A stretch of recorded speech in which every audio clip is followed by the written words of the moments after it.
we have to be a consumer and service-oriented approach. How do we develop a consumer-oriented approach? Meaning that look at ICT from a consumption, not from a consumer point of view, but as a service, right? And look at ICT not only from a consumer point of view, but how do we develop and produce services for the sector, right? Steve Jobs' model was to approach a problem and not develop just a solution, but to create an experience that is captivating, easy, and simple to use.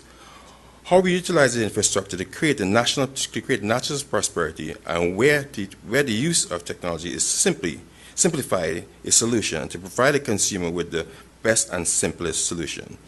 So we have to come back and say, what is national prosperity? What is national prosperity? National prosperity is all-encompassing maximum use of human capital and resources to benefit the national economy. So we got to take a step back now and say, how do we, could you say, maximize the robust infrastructure to create value or to create prosperity for our island states, right? In the past 20 years, I think the few presenters said before, we have seen a shift in the distribution of income and access to technology. When in 2000, there were about 90% of the internet consumers were from the developed world. Now, in 2015, which is about 2.5 years from now, we see a shift where you see about 40% of the consumers of technology will be from the developing or the developing world. So what does that pose? That poses an opportunity. An opportunity, let's just say, well, how do we meet that new business model? How do we extract value from that? What do we create? Or what can we create? Do we, because one of the past presenters talked about remittances. We are users of remittances. We are passive users, meaning that we do not extract full value from the value chain.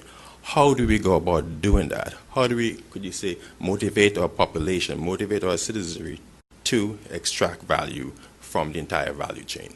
Right?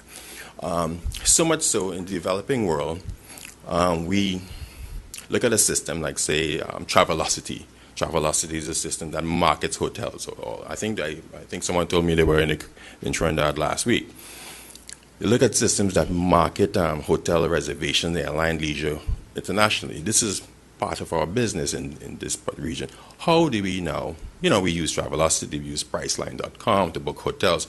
How do we here as a people now take that and create a service that could extract value? And not only take a service that extract value for all people, but sell that service back to people in the developed world.